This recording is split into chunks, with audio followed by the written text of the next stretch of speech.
All right, Nick.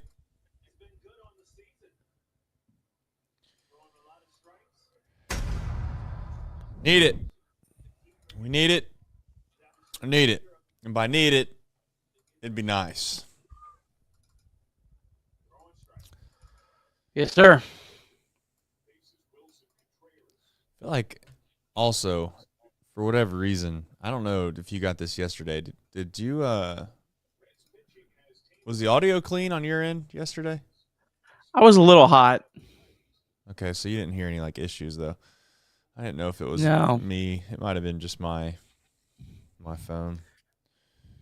I'm actually going to turn you down a little bit. I feel like I feel like for some reason the software is being a little like goofy, but we'll roll with it. If it's just the small things are being glitchy for me, but you know what?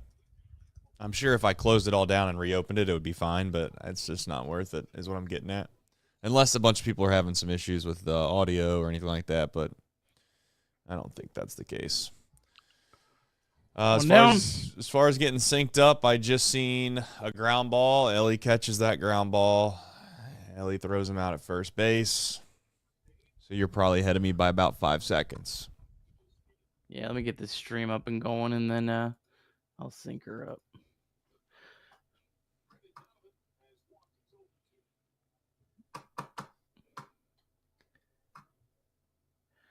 I just saw the pitch, the 0-1. Let me see if I get a pitch clock here.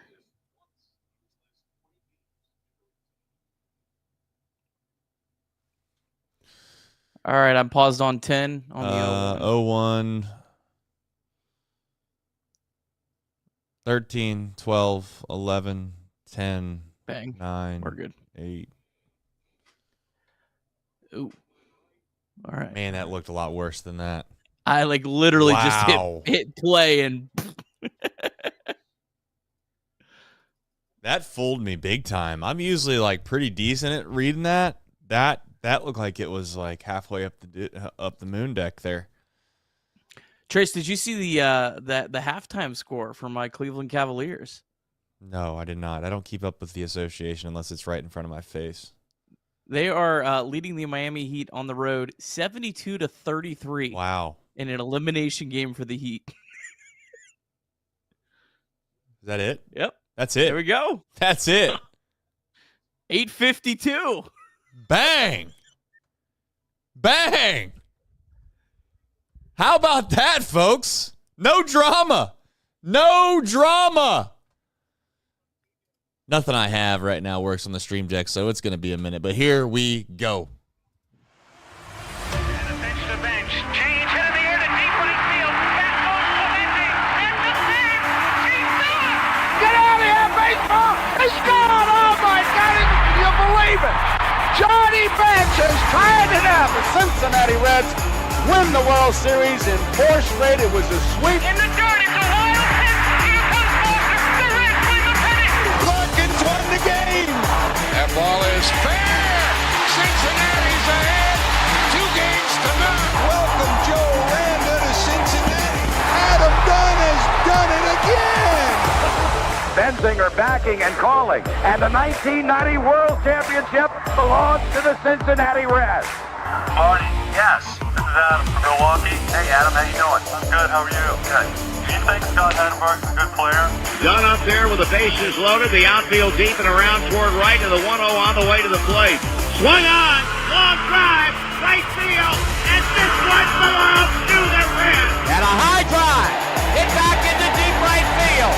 Junior has just knocked the door down to the 500 club.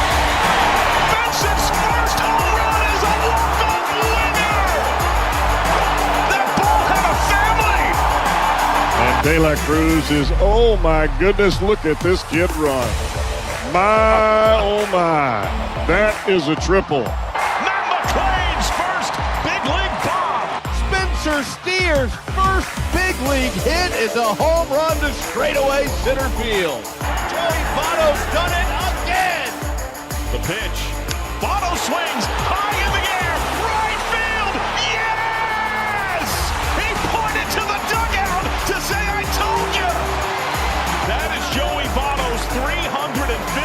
career go-ahead ribby. Only Johnny Bench had more as a Red. And I can't tell you how much it means to play in front of everyone here in Cincinnati as a Red. What a gift. What a tremendous gift. So thank you. Thank you. I think I can speak for all of Reds country. Joey Votto, thank you. High drive, left center field, racing back to the Laurent Bourgeois.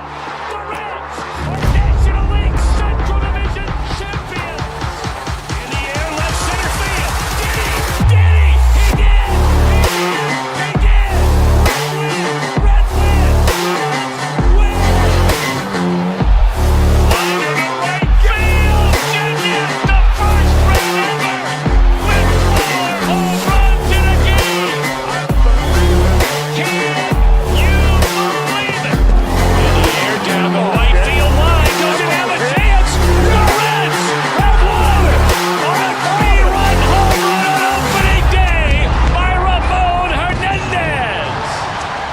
A strike away and out away is Homer Bailey. Ground ball to third. Frazier gloves, throw to first, and Homer Bailey, for the second time in his major league career, has tossed a no-hitter. Oh, gosh. Oh, my God. Are you kidding me? Holy Moses, the second player in major league history to hit 7 home runs in the first 10 games. In the air, and the Reds win. What a dream beginning to the career of Jay Bruce. Nick, not 1, not 2, not 3, not 4, but 5. We have found ourselves winning 5 games in a row. Shout out to the Cincinnati Reds. Absolutely beautiful baseball tonight.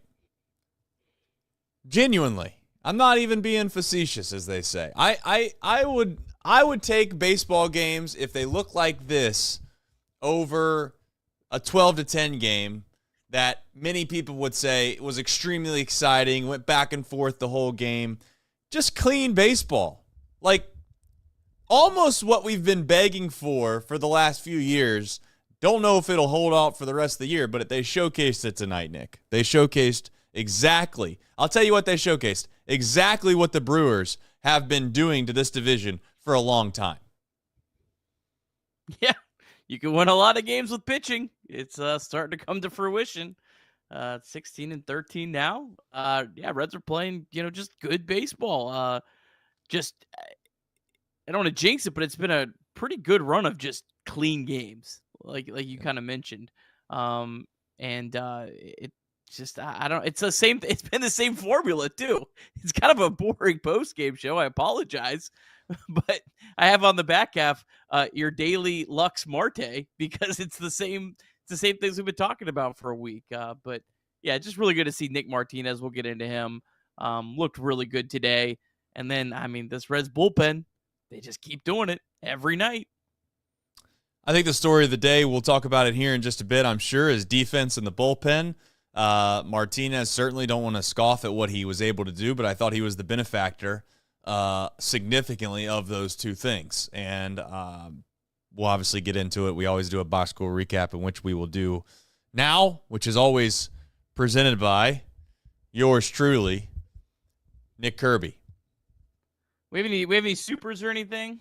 We don't have any supers, but I know the drill if you need me to do the drill. Give me a second. Yeah, I'll get in here. Listen, the chat's fired up. They have pretty much adopted Optimistic John's optimism in the chat tonight. I mean, you want to talk about a chat that is full of people that are fired up. They're fired up mostly, I think, because of who we played as well. Let's not act like the team that we played on the other side wasn't a team that just absolutely humiliated our franchise for quite some time. And we had to sit here through many of the years that we were hopeful and watch that other franchise that will go nameless for the moment play very good baseball and always seem to be in spots that we were hoping to be. As Nick prepares this, I guess I'll look through the chat to see if anything stands out. But I'll openly say, for those that are obviously kind of apologists for Noelvi, golly, this is going to be a long battle that I'm going to fight.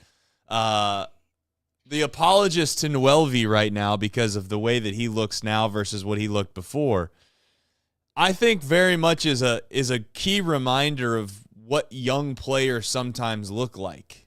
And I think it's something that I don't know if we're going to have it on the rundown or not today, but it's something to be very mindful of, at least when Marte gets cold again at maybe some point. But McLain clearly has struggled. You got to remember, like, there's a chance that these guys hit a switch and they become the players that we were hopeful that they were going to be. CES certainly is still part of that mix. Hopefully he comes back and he's healthy long enough to give himself a chance to kind of prove his worth. But it's fun. It's fun not just to win, but I think it's more fun to win when you deserve to win. And I think that's probably the thing that I'm most proud about that I've watched over the last few weeks with this baseball team, is it feels like they deserve to win the games that they're winning. It's not fluke. There's no fluke a part of any of this. Like, I would even go so far to say that there's a chance that they are capable of playing even better than they've played over this recent stretch of baseball. And that is because I do think that there's some guys offensively that are going to turn the corner. We'll see. We shall find out. I got more to say, obviously, during the show, but I can't burn through it all in the first minute of the program. So hopefully Nick finds himself in a position where he's ready to do the box score recap. And if not, he's just going to have to throw it on there, and he's going to have to do some ad-blibbing. Nick, box score recap presented by you. Well, we're already gonna muster through it. We have to honor our deep drive of the day. That was my biggest issue there, was I didn't have that ready yet. All right, Reds taking on the St. Louis Cardinals, game 1 of 4 in beautiful Cincinnati, Ohio. Nick Martinez going up against Andre Palante, starting pitcher that has dominated the Reds over his career. Cardinals got a run in the first on a Nolan Arenado double. Gavin Lux lost the ball in the sun. That put the Cardinals up 1-0 in the first. Score remained 1-0 until the bottom of the third, when Jose Trevino smacked his second home run of the season, tying the game up at 1. In the bottom of the fourth, Noelvi Marte tripled to put the Reds up 2-1. And then the Reds added on another run in the bottom of the sixth. Gavin Lux doubled one of his 3 hits on the day. That put the Reds up 3-1. And the Reds pitching and defense spectacular on Monday night. Nick Martinez, 6 innings of 1-run baseball, followed by 3 perfect innings from the Cincinnati Reds bullpen. Graham Ashcraft struck out 3 batters. Tony Santillan struck out 1.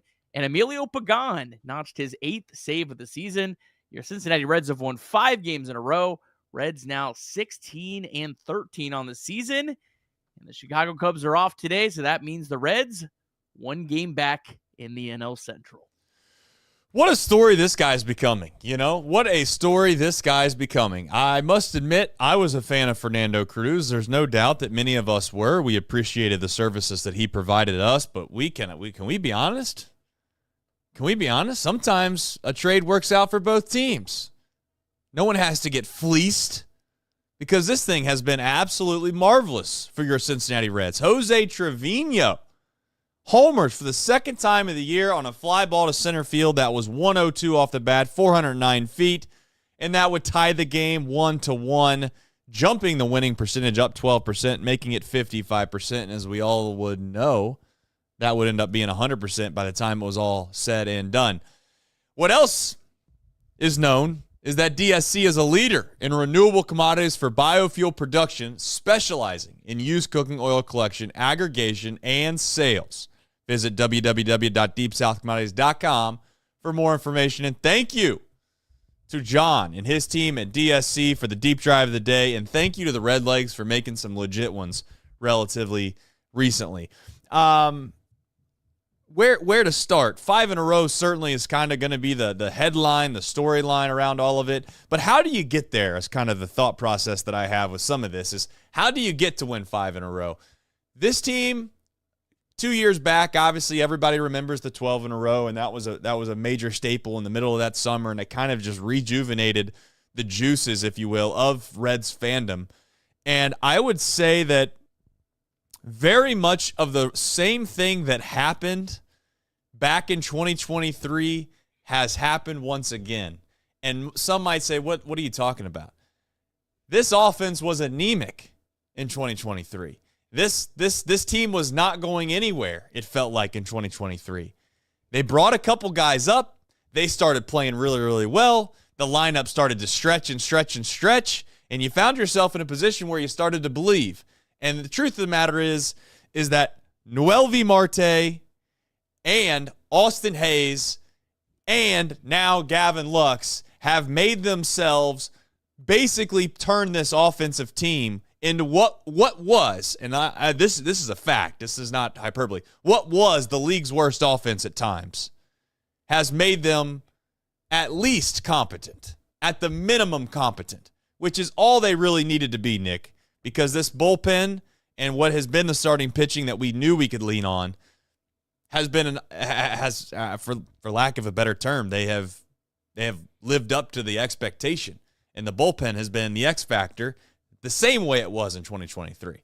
So not trying to compare this team to 2023 at all times, but I do think that very much was the rejuvenation period of many people when they started to kind of get back into the Reds and watching them on a nightly basis, perhaps when they had taken a step away. Obviously, the diehards, they're there. We're going to watch each and every single night. But it's just nice to know that despite some of these guys' struggles, and there's been a couple that we'll probably discuss maybe in tomorrow's show or they'll back into this one, they couldn't have played any worse. People have stepped up and filled those holes. That's the God's honest truth of why 5 in a row. Yeah, one thought about, just tonight, man. The first game of a 4-game series, I think maybe gets a little underrated in terms of its importance. Because think about when you're on the other end. When you lose that first game out of a 4-game series, you're almost just praying to split, right? I mean, that's like your hope. You're not even thinking about trying to win 3 in a row to win the series. Now, the Reds could lose 3 in a row. I'm not saying that it's not possible. But winning the first game of a 4-game series is really important. Trace, I'm going to ask you this. I know the Reds' offensive numbers are certainly inflated. And a lot of people are gonna say that because of the 2 big games. But Reds are now 6th in Major League Baseball in OPS. How much longer do we have to go before this offense gets a little credit as being maybe an above-average offense? Above average is going to take a minute, at least for the pessimistic crowd, which is probably myself, or the cautiously optimistic crowd, which is, I think, myself at times too. I'm not there yet, Nick. I kind of need to see maybe another week of baseball to see if this will stretch out. I don't want to get too overly excited about some of the guys that we're currently relying on, but I am excited, Nick, to think to myself that there are some guys that might be able to step up when those guys cool off. And I'm not here to say Marte. I'm not here to say Marte isn't a great player. He is, but what he's doing right now is on another level. I mean, it's unrealistic to expect him to do this for the rest of the remaining of the year. We all know that's not the case. But I will admit, I've sat here and I've started to think, well, if he cools off, like at some point Spencer Steer could turn the corner. I think TJ Friedl can get really, really hot. He's not really been he's been serviceable, but he's not, I wouldn't consider him getting red hot yet either. And as goofy as it sounds, and Elly has been amazing, Elly hasn't really hit that red hot state either, in my opinion. And offensively as a whole, there's a lot of guys that I would expect some, what I would call power or some slugging from, that haven't quite got there yet either. So I'm openly admitting that I'm not going to say this is an above average offense in Major League Baseball. I do think that their numbers are going to be a little tainted largely because of what happened in those few games, but they did it. Like, I'm not going to sit here and be the super pessimistic person and say you can't count it at all. Like, they did it. I mean, the fact that they did it mostly in one day, does it stink a little bit? Yeah, but they still did do it. They don't need to be above average, Nick. I think if our fan base could rally around the idea that we don't need to have above average offense, would it be nice? Yeah, of course. It'd be a change. It'd be a bright spot, at least in Reds fandom, that we finally have an offense that's above average. But we don't need to have that to win. What we do need to have is timely hitting and guys that aren't as a whole team. We can't have guys going cold all at one time. And as long as this defense continues to play the way that they have been playing, I think they have a chance on it. I don't want to say every single night, but pretty much almost every single night. Yeah, I think I'd feel a lot less optimistic about the offense if maybe Austin Hayes and Jose Trevino's numbers were flipped with Matt McLain and Elly De La Cruz. Like if Elly had the 1100 OPS and McLain had the 900 OPS, then I'd say, you know what, the Reds are probably going to come crashing back down. But yeah, to your point, I mean, McLain has barely scratched the surface of, I think, what he's capable of. And I think there's plenty of reasons, as we've exhausted over the last week, talking about why there's reasons to be optimistic about him. And Elly De La Cruz has been completely fine, but he hasn't heated up. And you know at some point, Elly De La Cruz is going to put this team on his back for 2, 3, 4 weeks and be the best hitter on the planet. Like, you know that's coming. So I don't know. I mean, it'll be interesting to see where the Reds end up at the end of the year. There's a lot of variables that go into that because there's just so many players that you don't really know what you have right now. But there's definitely some excitement, and that's encouraging compared to where we were a couple weeks ago. And the defense, like you mentioned at the beginning, that's the thing that is really exciting because it complements this pitching so well.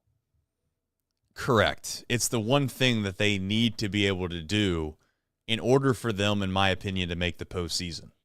Like, it's not even it's a non-negotiable, in my opinion. It's a non-negotiable. If they can't defend relatively well, then it negates the one thing that you're excited about. I don't care how good the pitching staff is. I don't care how good the bullpen is. If you have to get 29 outs or more any given night in Major League Baseball, it's not going to go your way. It's just not. We can agree on that. And the other thing, too, like, people have to remember, the margins that we're sitting here fighting, Nick, right, in the analytic department of the Reds are fine combing through every little detail they can, just to try to get an extra out or two on a given night, right? Like that is their purpose of their job. So the idea of not making a routine play or not turning a double play, it has affected this team in the past when you didn't realize it. And I'm not trying to go back and rehash everything and say, oh look, we've been screaming about this. The double play that Matt McLain helped turn tonight with Elly De La Cruz on a hard hit ball that they had two guys on in the inning with nobody out. Trevino picks up a play and makes the only play that he could have made. If he tries to throw that ball to first base, he's safe, right? I think it was he was safe. So fortunately, he knows where to go with the ball before it's bunted. He picks it up, makes a strong throw to third base. There's your one out. And then you turn the double play, and you just completely forget that the Cardinals had two guys on with nobody out. Largely just because they made two really good defensive plays. But vice versa, if they don't make those plays, and let's just say they're able to wash it out, Nick, with two solo home runs, everybody would be talking about how big of a home run it was by Matt McLain tonight. And oh, man, like, I'm not saying that you can always do this, but, like, they're just as valuable. They're just as valuable in a baseball game. They're not as sexy. They're not as pretty. They're not as fun to talk about, but that's the truth. And Trevino's play to third base, I'm not going to say it was just as big of his home run, but if he throws that ball down the left field line, I'll tell you this, it was bigger than the home run that he hit. So I know that we're kind of beating a dead horse here at times with the defense thing, but I just think it goes underappreciated when you play well. And when when you play well, more times than not, we'll skip past all that and we'll go on to the Martinez threw the ball well. I'll be honest, Nick, I'm not saying Nick Martinez didn't throw the ball well at all. I thought he struggled at times. His command was a little bit of an issue at times, and I really felt like he was the benefactor of some fortunate situations going his way. You get a ground ball, they turn, 2 double plays tonight? There's a reason they call it a pitcher's best friend, Nick, is what I'm getting at. And I know people are going to say, I'm giving Nick Martinez his flowers, yes. But there's a far cry between what Nick Lodolo did the other day and what Martinez did tonight. And I'm not trying to downplay either one of them. They both threw the ball relatively well. And Martinez threw the ball great, and I should give him his credit. I'm not trying to take anything away from it. But I'm openly saying, if TJ Friedl doesn't slide and catch that ball in center field and it bounces over his glove and it goes into, there's a double there, this thing changes. Our storylines and how we talk about everything changes completely. And I just openly say, defense is such a big deal. And I hope that we rally around that and we appreciate it. And we'll see. I hope it continues. What I will say about Nick Martinez is he only allowed 4 hard hit balls today. That's 2 starts in a row where he's limited the hard contact. Only allowed 4 hard hit balls, or 3 hard hit balls the last time out in Miami. So earlier in the year, when the starts weren't spectacular, he was giving up a lot of hard contact. That's not the last 2 times out. So he's maybe not missing bats, but he's missing the barrel of the bat a little bit more, and using that defense behind him. So yeah, I mean, maybe Nick Martinez on a Reds team that we watched in sometime last year, maybe wouldn't have looked as good, but he's definitely pitching significantly better, in my opinion, than he was earlier in the year. And I think he's going to get better as the year goes on. Love the decision from Terry Francona. Got to give him a lot of credit. Pulling Nick Martinez with 76 pitches. That was a great move. It would have been very easy to say, oh, you know what, Nick, your pitch count's low. Let's let you get another inning. No, right. You didn't need to see the lineup. I think a 4th time through at that point. That was a great decision by Terry Francona. And that was my hope with Francona. Was I always thought of him as a good manager of a bullpen and when to pull starting pitchers. Today excelled at that. A++ for that. So yeah, I just think that's definitely worth mentioning. Definitely worth mentioning. I actually think that that's an excellent point by you, because it's something in which, again, if it doesn't go right or something happens and Ashcraft comes out of the pen and doesn't throw the ball well, everybody's going to point the finger and be like, oh, look at the bad decision. I really felt like Martinez was skating on thin ice. I don't know why. It's just kind of like when you watch every pitch of a game, which I was fortunate enough doing tonight, you can kind of get a feel for just the way things are going. There's nights where Hunter Green in the past even had thrown the ball really, really well, Nick, and he was kind of just getting dinked and dunked around, and his box score didn't look nearly as good as he threw the ball. I almost, in my mind, I get the hard hit thing, but it just felt like Martinez's command, he was just skating around a little bit. There was a lot of 2-0 counts, 3-1 counts. He battled back, to give him credit. He battled back and got some outs. But again, it just goes back to what we've said before. You play a clean game, you throw the ball over the plate, and more times than not, in Major League Baseball, you're going to have a chance to win, and they did exactly that tonight. Like, this was a very, very professional win.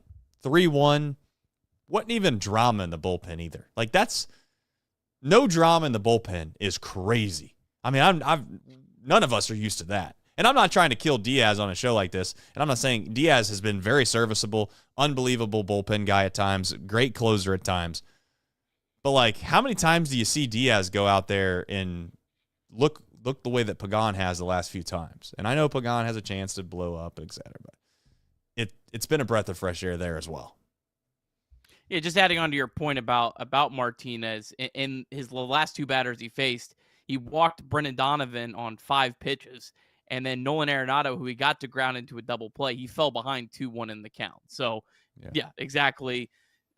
I think you had gotten your best out of him. You had a fresh bullpen. You have a chance to get this first game. Great decision to go to the bullpen, and I'm glad it paid off because, yeah. It did pay off. And Graham Ashcraft also, I don't want to, we kind of The bullpen's been incredible.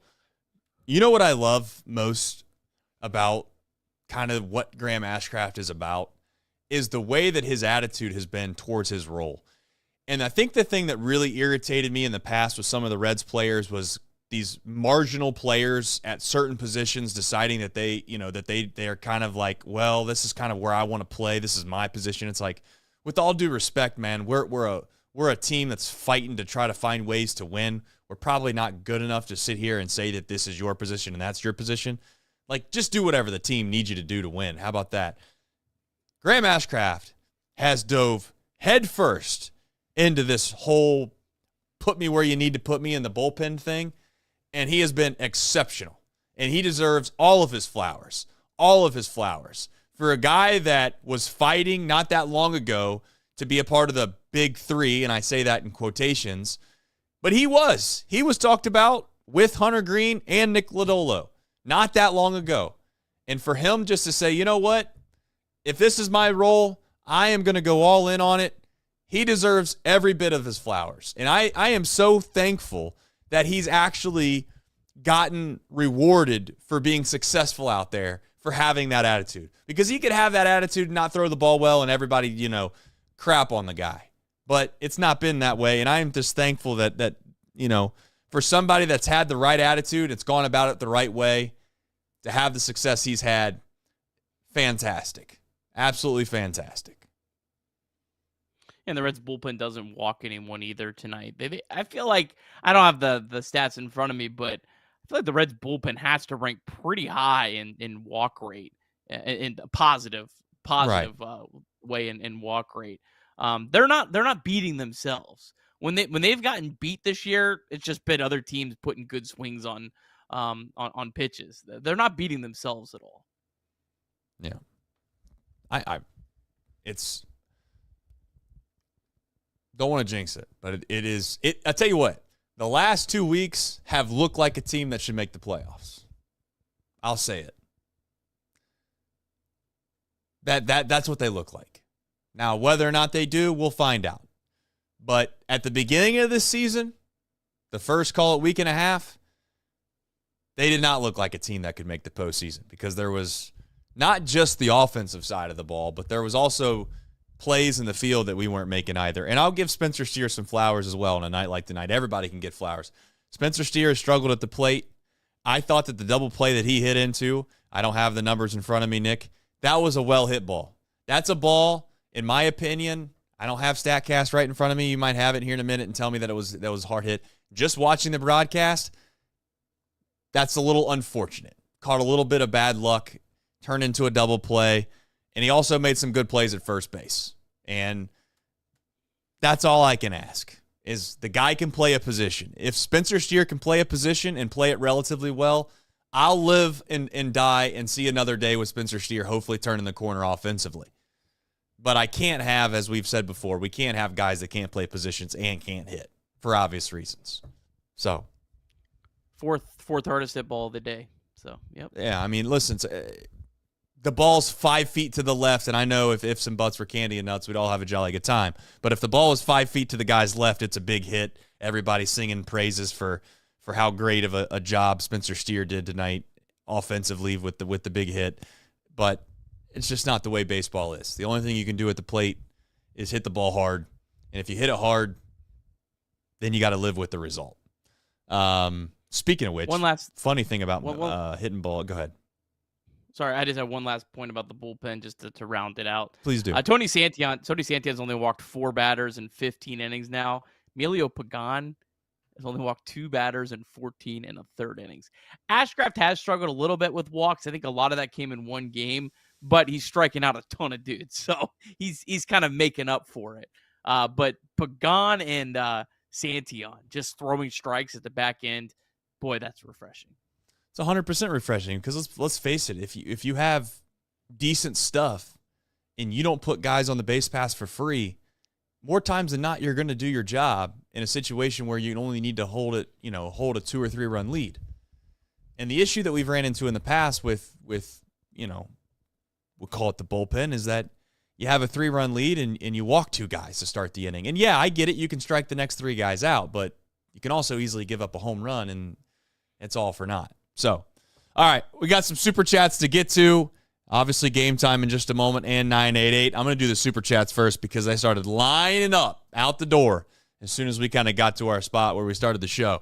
So, here we go. Max Bryant says, Lux, with about 8 exclamation points.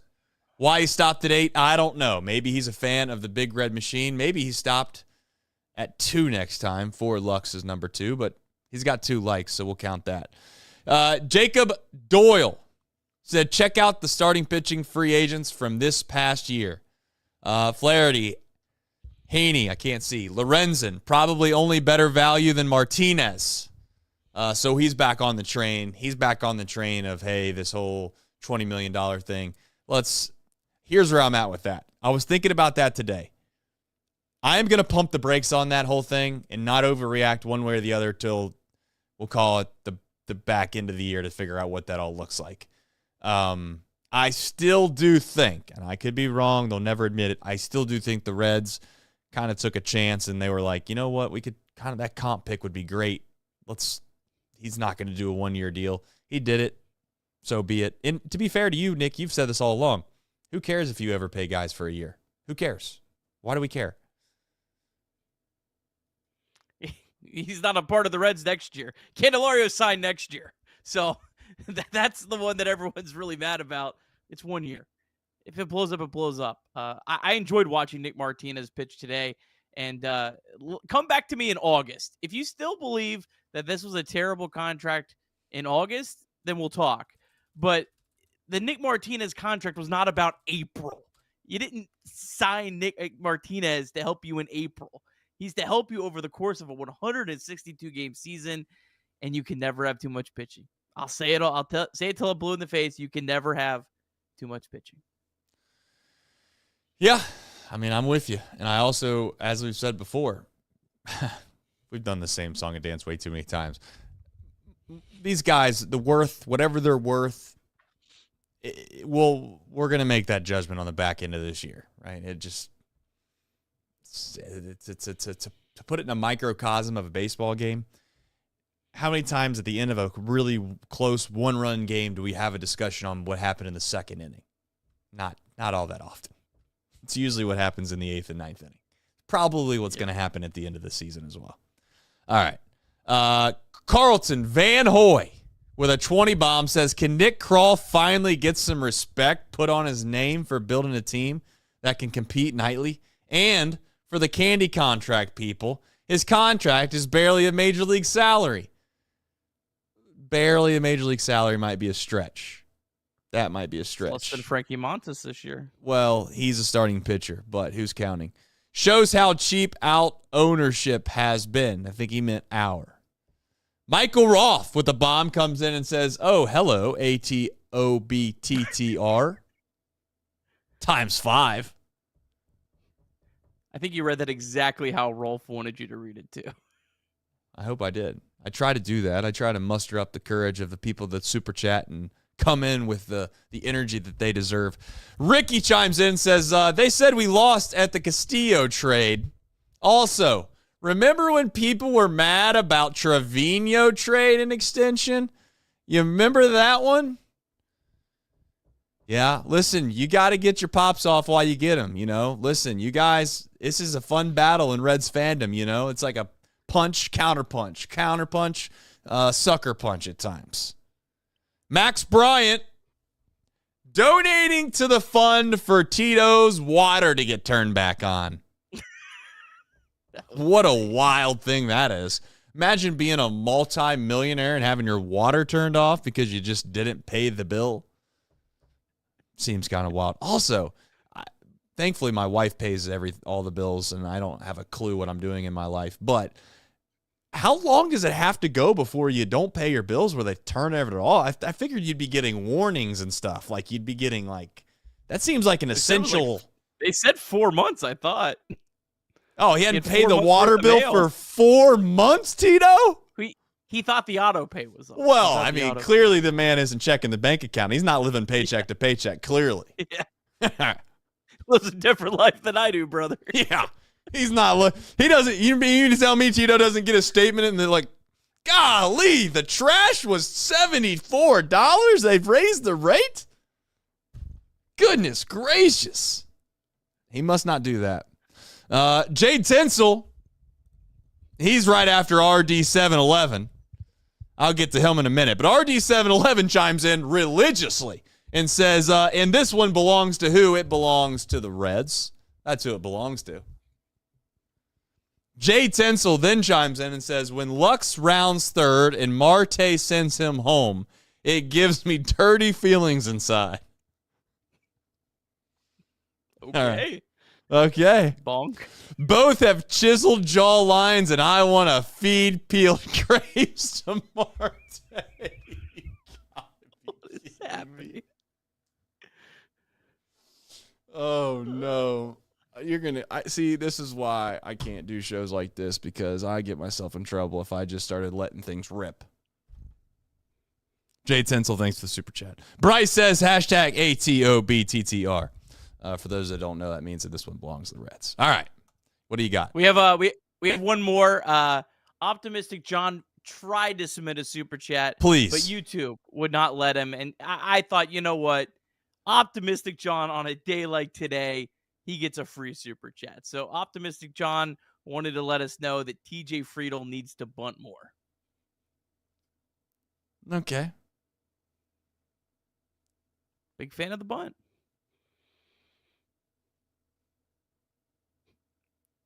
We've lost the chat.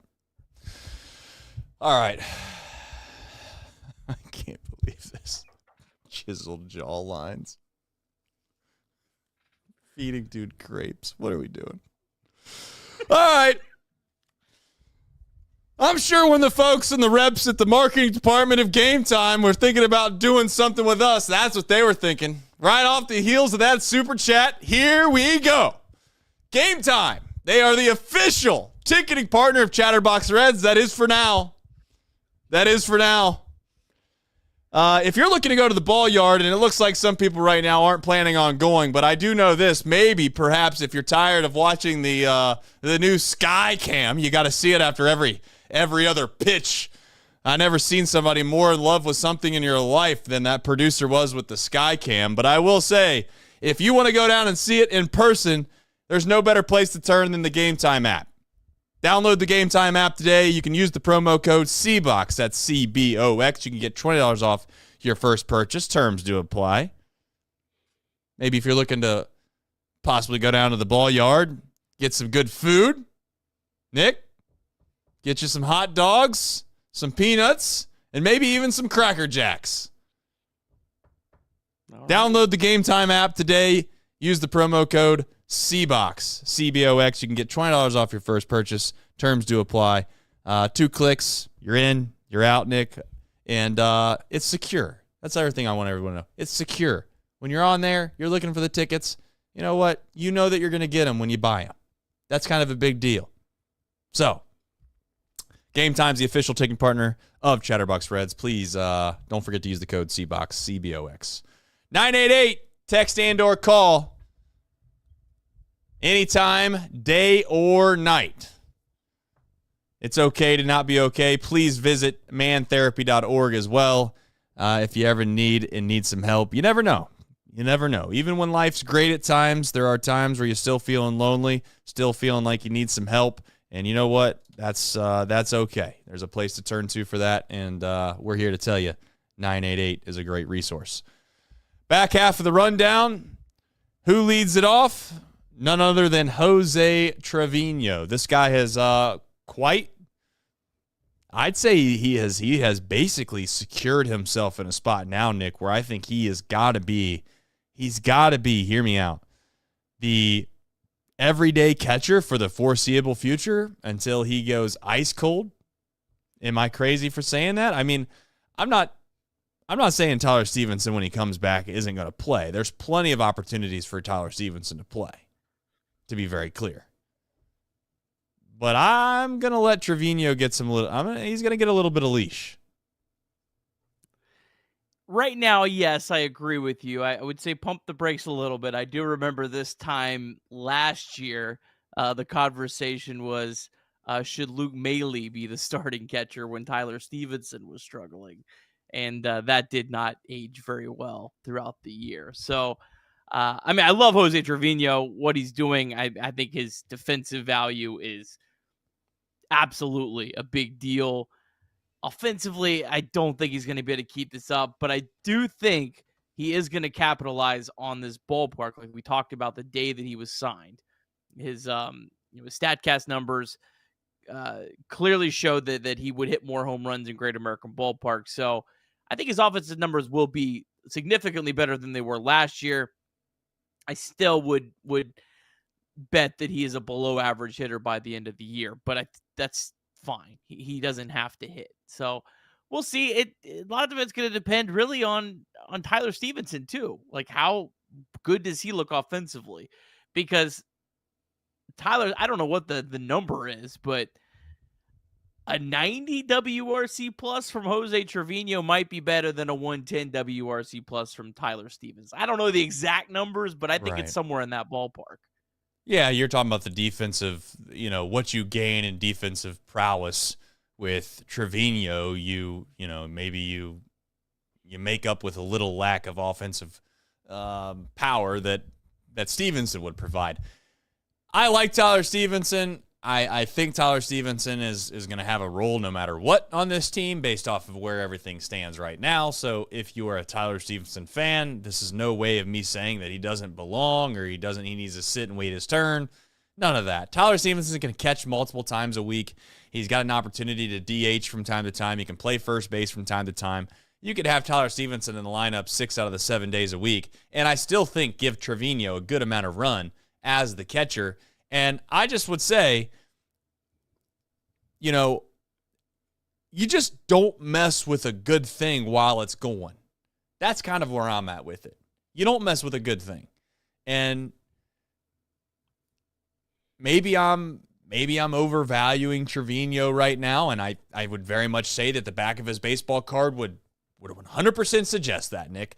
I would not be betting considerable amounts of money that Trevino is going to even keep up his play that he's playing at right now for the rest of the year. I'm not an idiot, and I think many fans that kind of understand the way that this is probably going to go, it might go. But I also am a guy that would like to see it first. I don't just want to assume and say, well, let's kind of get out now. Let's head home.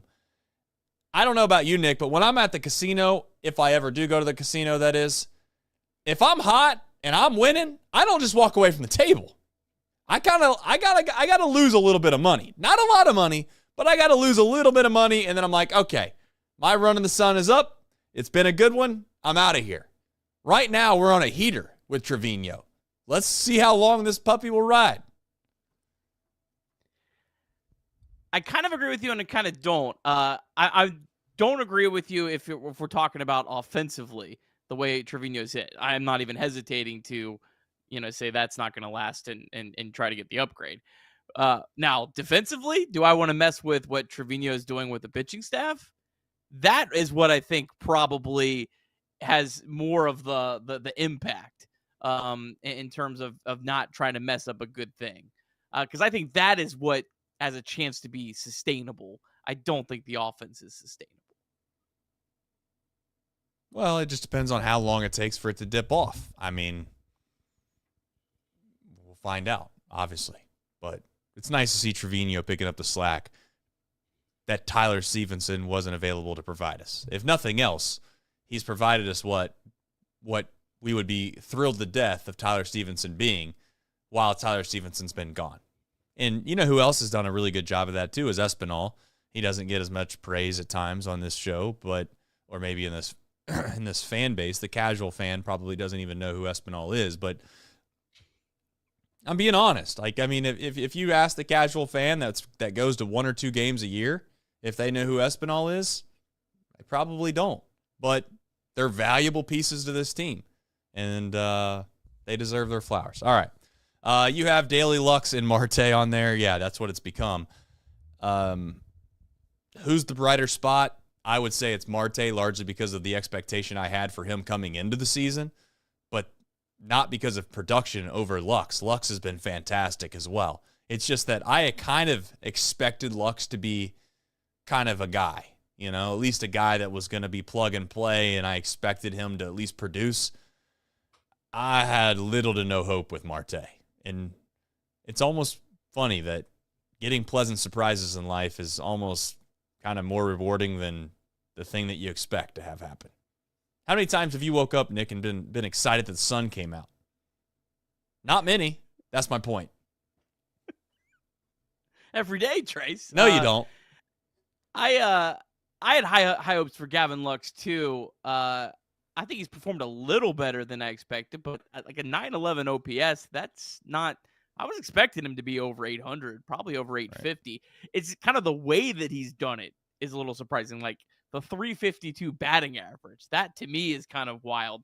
I certainly did not expect that out of Gavin Lux. And I think some things will normalize again. I've talked about it several times, but I think his power, I think as his batting average dips as the year goes on, I think his power will probably also have a little bit of a surge throughout the summer. So, this is pretty much close to the production I was expecting out of Gavin Lux. Noelvi Marte, man, just that swing that he took with the runner on base, just such a clean swing. He's just playing with so much confidence right now. It's oozing out of the guy. It's just, it's hard to believe it's the same guy we watched last year. I obviously I watch golf a lot, and Marte reminds me of like Rory in a little bit of a way right now. Like, just got a bounce in his step. When Rory gets going, he's got that, he's just walking down, and many people that don't watch golf have no clue what I'm talking about. But you can see it. You don't even need to know how he's playing. If you just watch him walk down the fairway, you probably have a pretty good idea. Right now, when you see Marte playing and the way that he's interacting with his teammates, and he's laughing in the dugout, he's messing around on pop-ups with Elly. He is back to seeing and feeling like he's that guy. And whether or not he is, I don't know. I'm not going to tell him he's not, though, because it's just incredible. It is actually incredible how well he has been playing. And it's just like, thank Jesus. I mean, I didn't know if I'd ever see this again. I got to be honest with you. When he was down in the Winter League this past winter, and he was hitting like $115, I was like, what happened? The Monstars stole all of his talents. Maybe he got some Michael's juice somewhere along the way, Nick, and he is back better than ever. But if you press me on this, I actually would probably say Marte is the most. It's the thing that has gotten me the most excited for this team this year. And I'm not even like a Marte stan. It's just like he elevates this team so significantly if he can play at this level. That's all. Hunter Green's the sun. Nick Lodolo's the sun. Elly, to a certain extent, is a sun. Like, these are things that I've expected. I came into the year thinking these are going to be guys. Should I value them? Yeah, you're damn right. If the sun doesn't come out tomorrow, we're all dead. But I just don't. So that's on me. I'll do a better job of valuing those guys. But Marte, he feels like the cheesecake your wife brought home that you never thought was ever going to be a thing. And bam, right there it is on the dinner table. And they're like, here, I got this for you. And you're like, does anyone else want it? And everyone else is like, no, I don't like cheesecake. So you have it all to yourself. That's Marte. Hopefully that analogy made sense. Yeah, I think that we forget, like, Noelvi Marte was a top 25 prospect in this sport because of how much of a roller coaster it's been with him. I mean, like, Matt McLain was not a top 100 prospect going into 2023. The rest of the Elly De La Cruz is really the only other guy that was a actual prospect on the Reds big league team right now. Spencer Steer was not a top prospect. Noelvi Marte, 2 years ago, we thought he had the second highest ceiling out of just about every position player. And I think we're back to believing that probably has the chance to be true. You know what Marte doesn't get credit for is being fast. I think we mentioned this in the show yesterday, but that the fact that he was able to leg that thing into a triple, you just don't realize it. I don't know. Maybe it's his build, the way he looks. Doesn't look like a guy that would be fast. It's just it's refreshing right now to be a Reds fan. You know, you felt like you just felt like in 2023 you got super excited. It was awesome. It was fun to watch. These guys are playing a different brand of baseball. They're stealing bags. You got this whole new core of players that you kind of can latch onto, something that you haven't had since Phillips, Votto, Bruce, and Frazier and the like. It's just, and then you just got your heart ripped out of you last year. And it just feels like we've been re-energized. It just feels like, hey, what you watched in 2023 wasn't totally a fluke. It wasn't totally a fluke. And now we get ourselves in a position here early in 2025 to start believing again, and I'm just thankful that we can believe again. One thing we're not thankful for is 6:40 start times. I don't know why we continue to do this, Nick. We have known about this. The issue that I have with this whole 6:40 start time thing is that we have known about this for years, yet we continue to make this a start time. It'd be one thing if the pitch clock just was introduced this year and you're like, oh, wow, the pitch clock, it makes games 2 hours. Maybe we don't need to do this anymore.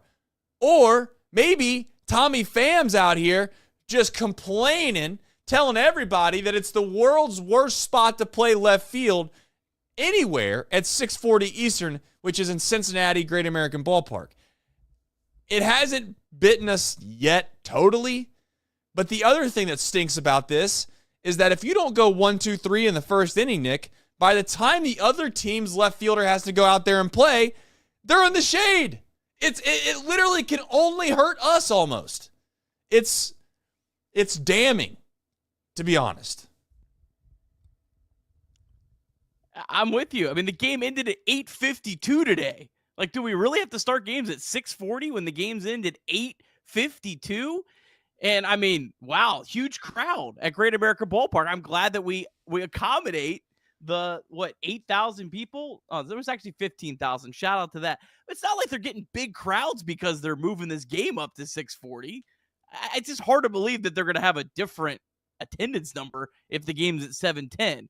And clearly, if you follow sports on TV at all, it's not the best time to have games on TV at 6:40. If you played later, you have a bigger TV audience. So it's nuts. I'm so done with this.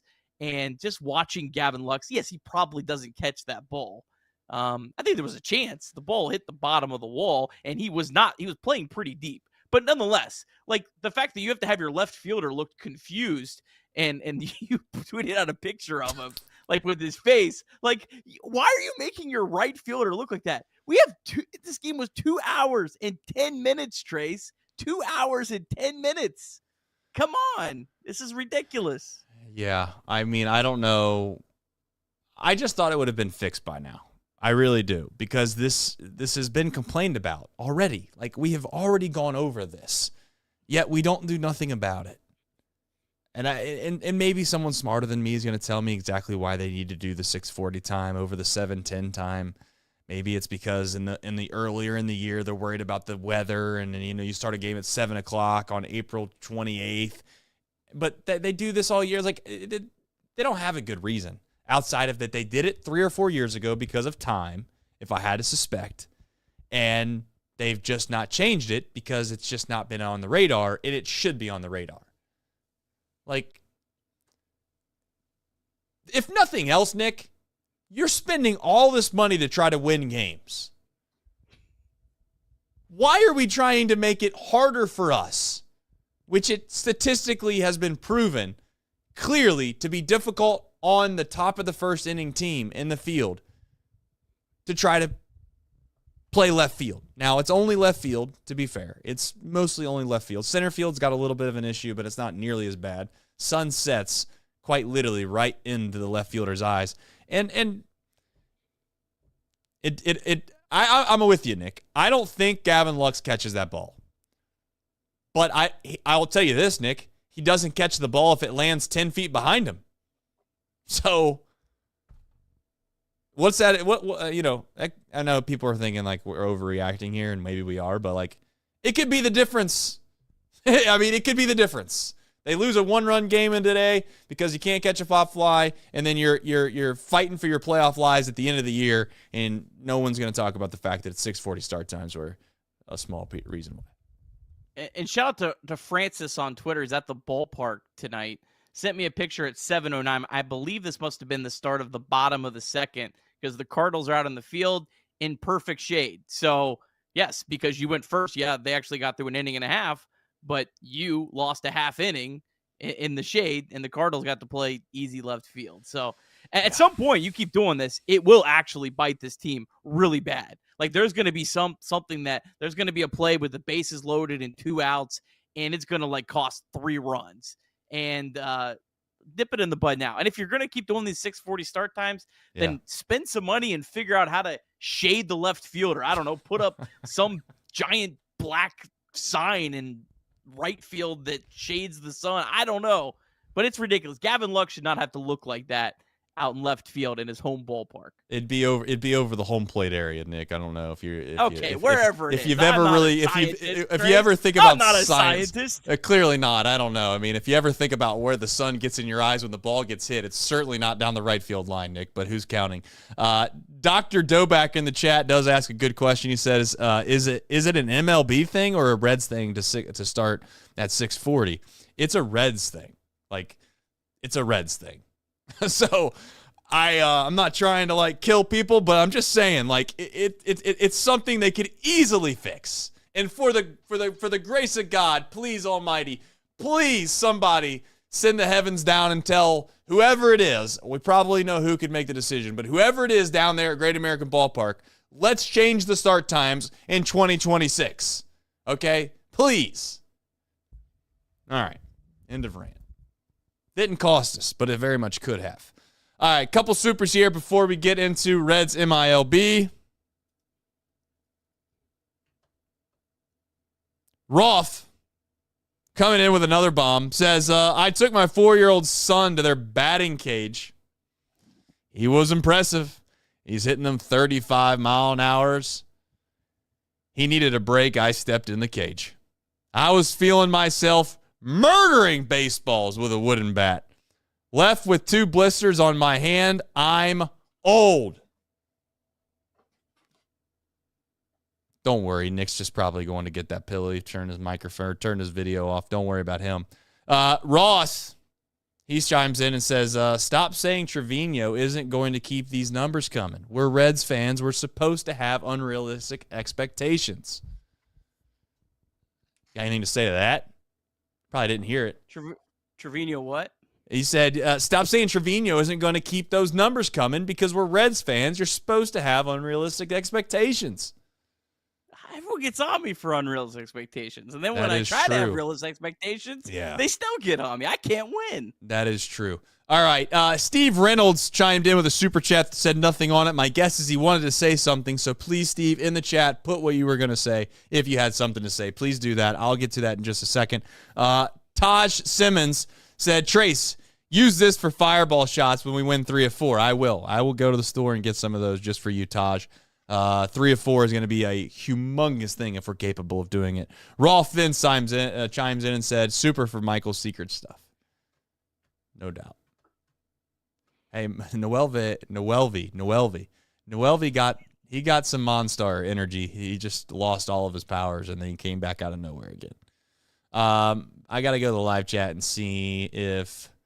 I'm sorry, I'm butchering this right now. Got too many screens.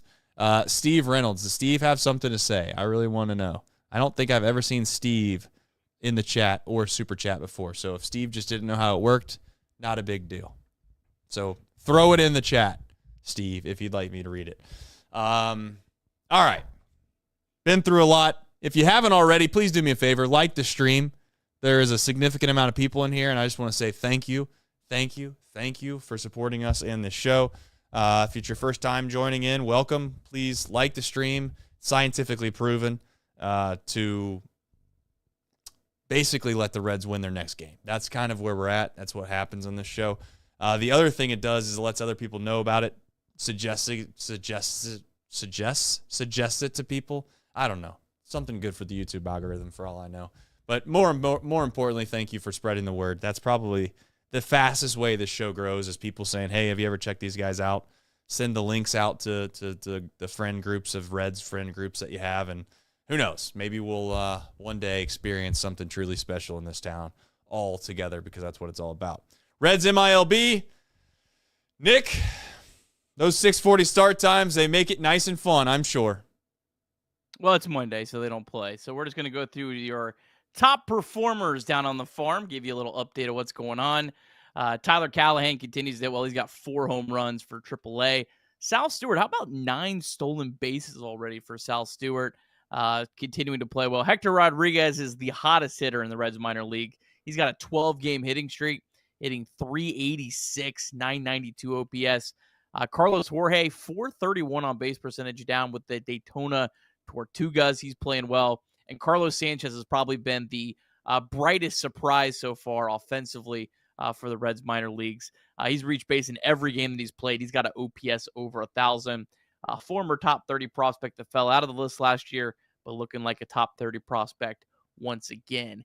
And then on the pitching side, of course, Chase Burns has been great, 2.86 ERA. How about Jose Acuna? Had a really great start on Sunday. He's got 2.25 ERA, 30 strikeouts in 24 innings. Adam Serwinowski, the pitcher you need to know about, the talented lefty down at Dayton. He's got a 1.59 ERA, 20 strikeouts, and 4 walks. Pitcher you don't know about that you probably need to keep an eye on is Easton Sikorsky. How about a 0.68 ERA and 19 strikeouts and 3 walks for Dayton? And then Ty Floyd, good to see him get his Reds professional career started. He's off to a great start, 2.77 ERA. He's got 20 strikeouts and 4 walks for the Daytona Tortugas. Your Reds minor league teams will be back in action on Tuesday. Chase Petty will be starting for the Louisville Bats at Memphis. Our good friend Craig Sandlin is going to be in the house getting to watch Chase Petty, so we'll certainly try to get an update from him on that. And then Nestor Laurent will be starting for the Dayton Dragons at 6:35. Chattanooga Lookouts, they are 10-10. They're just a game back in the Southern League. I think it's the North Division that they play in. So some good stuff happening down on the farm. Down on the farm. All right, one last here, super here from Carlton Van Hoy says, we have a lot of depth that is producing. Look for sneaky Nick Krall trade for bullpen depth. We'll see. Trade deadline is going to be fun if this team's in it. I know that. It's also going to be toxic at times, I'm sure, on Reds Twitter, but it's what you got to deal with when the team's relevant. I'm here for it. If it means I got to go through some toxicity on the X app for the trade deadline decision, I'm here for it. It means that the Reds are playing meaningful baseball, which is all I really ask for at this point anymore. I'm not very greedy. Nick, we know who, what, when, where, and why, but let's see that clown that has a terrible mustache. Give me 1 second here. Here we go. All right, tomorrow another 6:40 start time. Thank the good Lord. We get another 6:40 game. Chatterbox pregame. Be sure to watch that 5:30 p.m. Brady Singer, 4-0, 3.62 ERA up against Miles Michaelis. Now, Singer, over the course of his career against the Cardinals, is only made 1 start his entire career against the Cardinals. An even 9 ERA, but that start was in 2020. So not a whole lot you could probably make out of that one. So kind of surprising that Brady Singer, pitching for the Kansas City Royals, has only pitched against the Cardinals once in his career, right? That's a little different. Miles Michaelis, Reds have hit him pretty well over his career. He's as a 5.80 ERA. The Reds destroyed Michaelis last year. Only made 1 start, 4 1/3 innings, 12 hits, 10 runs, 9 of them earned. So the Reds certainly took advantage of Michaelis. The only batter that has ever faced Brady Singer on the Cardinals is Wilson Contreras. He's 1 for 2. That's just so surprising. I'm weirded out by that. Reds active hitters 299 average, 883 OPS against Michaelis, TJ Friedl, and Gavin Lux. Both have homers, as does Spencer Steer. Spencer Steer, how about this? 6 for 12 against Michaelis. Elly De La Cruz, 4 for 11. Good matchup for tomorrow for the Reds. 6 in a row. Let's do it. Well, it would be amazing. It really would be amazing. You don't know when it's your time to get hot. It seems like every team in Major League Baseball gets hot for a certain amount of time. It's only a matter of how long is the question. How long can you stay hot? And this Reds team feels like they're playing really good baseball right now, and I hope they find a way to kind of push through some tough moments at times. I feel like that they're a team that if they can get some fortuitous bounces or breaks, whatever term you'd like to use, they have a chance to do something special over the next few weeks. And if they can do that, we can kind of ride that wave for a long time, folks. We can ride that wave for a long time. You reel off, 10 of your last 14, something like that.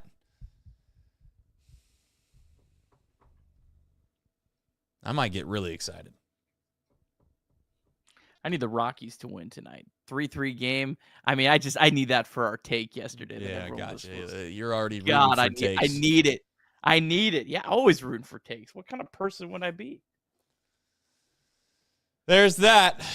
The thing that stinks tonight is, for whatever reason, my technology is just not working the way it's supposed to, but I'm still going to try to do this.